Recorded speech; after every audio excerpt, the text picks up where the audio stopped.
إسماعيل عمر قيلي الشعب كان رالك إسماعيل عمر قيلي هو قد يقوي مدحوين وقد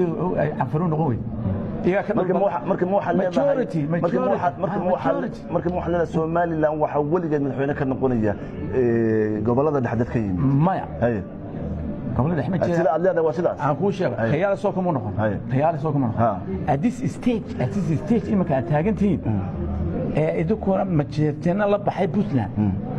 qid ka soo magaaladeeda haysato ninka xamar jooganaya waa sida balooje oo nin haween noqda laakiin dawlad goboleed ma ahay waa dawladii qaranka batay qaranka muu jiraa wees qaran soo digan tikadaada xukuumaya ciidankaaga daraawish la baxay talaadaadii wata soo kan Jubaland wixiisa wata sharaxaya yaa xukuumaninkan gudoomiye Jubaland waa taagay cashuura horta cashuura ma in uu sicid ahaan bal cashuura ma ilaa dawladda halka let me tell you رئيس وزراء حكومة وحوي وهي هرجيس وسير كريمة الدبل وحوي وهي الجروة كالعقد قرا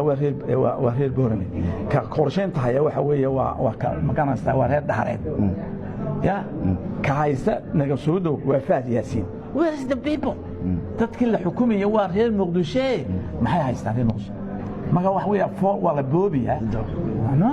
hogaamiyaha xukuumadda waa reer Muqdisho weey madaxweynaha xogaayada executive ka weey executive powerku wuxuu fadhiyaa farmaajo and he's outsider Jubaland waxa ka dhacay khilaaf weyn oo u dhaxay xukuumadda federaalka iyo hogaamiyaasha reer Jubaland Somaliland waxay taageertay ama xisbiye mucaarad ha noqdeen ama ashkhas kale oo magac ku leh gobolada Soomaaliland ha noqdeen waxay si cad u taageereen Jubaland danta akala hayda maxay ahayd ana ku sheegay ana u horeeyay taageeray waa mid horta qofkiis meel nabad ka sameeya Soomaaliland waa taageerina hadii tuulo ka sameeya nabad waa taageerina marka ninkaas nabadda uu sameeyay ee maanta kismaayay meelaha ugu nabadda wanaagsan leh in la undermine gareeyo mar laba waxa weeye distoorkooda saxaya in la farageliyo doorashadooda oo sidii masaakiintan sidiyaasha ah 15 laga dilay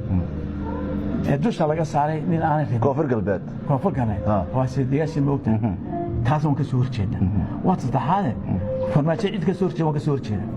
cid farmaajo ka soo horjeeda waa ka soo horjeeda sababtu maxay tahay sababtu uu naga soo horjeeda isagoo dhalan buu isagoo jooga dhul aan kaga taageero badnahay Muqdisho haddaan imaado madaxweynaha laga qaaday madaxweynaha jamhuuriyadda federaalka muxuu soo horjeeda Soomaaliland ma jiro wax federaal ilaa ma jiro hay muxuu soo horjeeda farmaajo muxuu soo horjeeda Soomaaliland dawladii isagoo inaan kubsaday isagoo wax baran inta la geeyay Mareykan waliba la yiri safaarad ka shaqee dul magaal loo sameeyay ninkii dul magaal loo sameeyay ayaa dirkii anaga iyo SSDF iyo SSDSB